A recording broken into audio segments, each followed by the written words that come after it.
Welcome back to my channel, Chinahan, where I discuss and analyze China from a spiritual point of view. Today's transmission will talk about running. Yep, running. What does running have to do with China? Well, recently there's been a phenomenon known in China as the Runaway from China movement. Yep, the Runaway from China movement. That's how it's roughly translated into English. Why would Chinese want to run away from their glorious motherland? When I say run, I interchange that word or substitute that word for leave or immigrate from China. Now, why would Chinese want to do that? You would ask yourself. I mean, for some people, it's obvious. Right now, the situation in China is to the point where the social contract, like I spoke about in a few transmissions previous to this one, the social contract has been broken. And there are many middle class and upper middle class Chinese that never thought in their wildest dreams that the totalitarian iron hand in the velvet glove would ever come crashing down on their head. Well, reality has set in the last 2 or 3 months in that country, and people that have the means to leave China and immigrate have come to the conclusion that that's what they want to do. So they've termed it running away from China, the Runaway from China movement.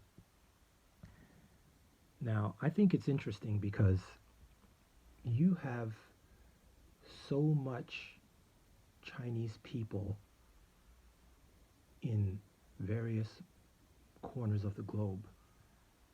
For example, in the United States, you have at least, to my knowledge, 5 Chinatowns.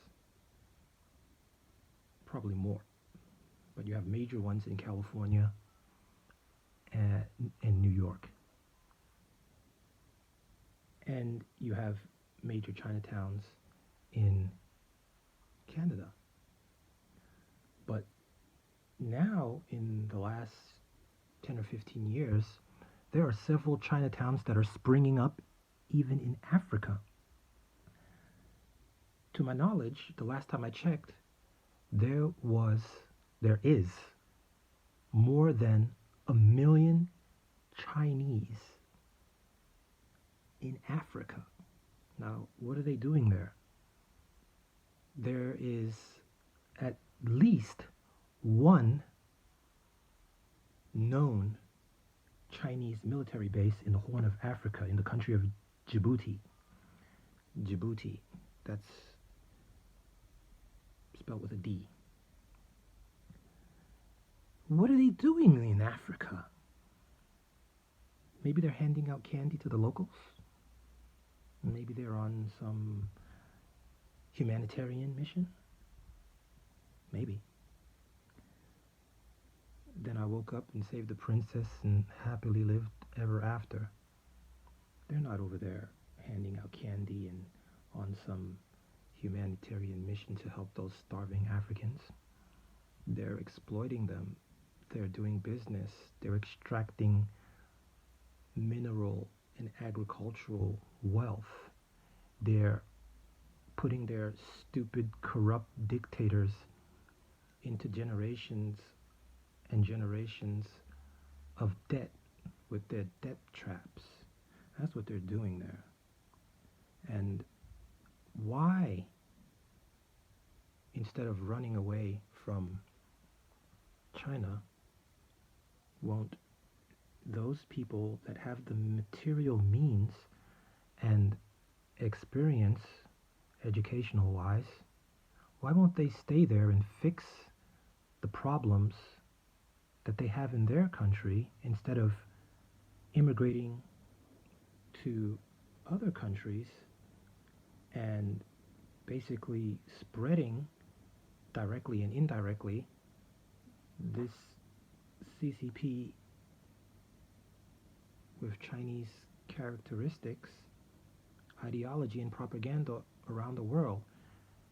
Why would countries, after what they've experienced in the last 3 years with this pandemic, would they welcome with open arms people that will probably start more Chinatowns that are de facto hotbeds and bases for Chinese spies and corruption and money laundering?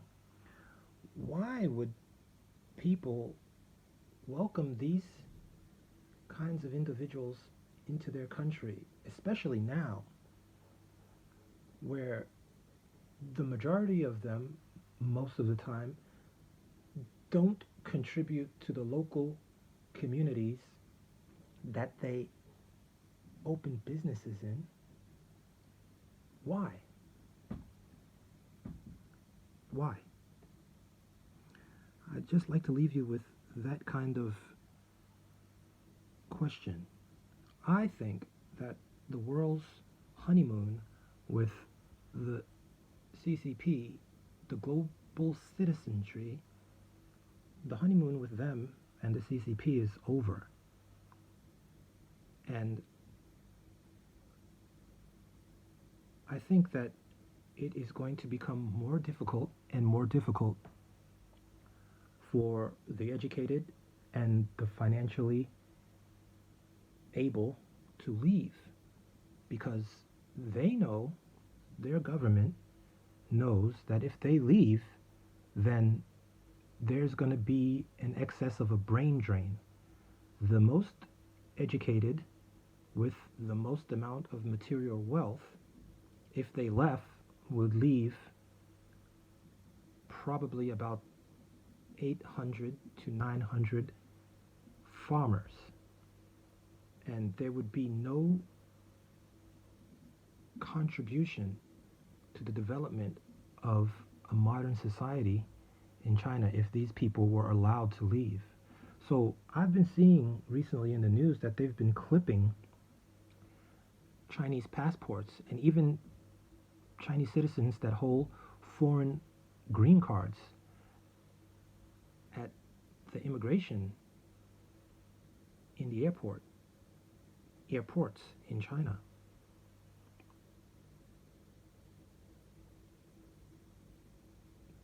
What will happen in the next 5 years, 3 to 5 years, because China has something called the 2025 plan? What will happen in the next 3 to 5 years will determine many factors economically in relation to the Chinese economy. That's all I have for now. If you have any questions and comments about the runaway movement in China, please leave a comment. Tell me what you think. Please like,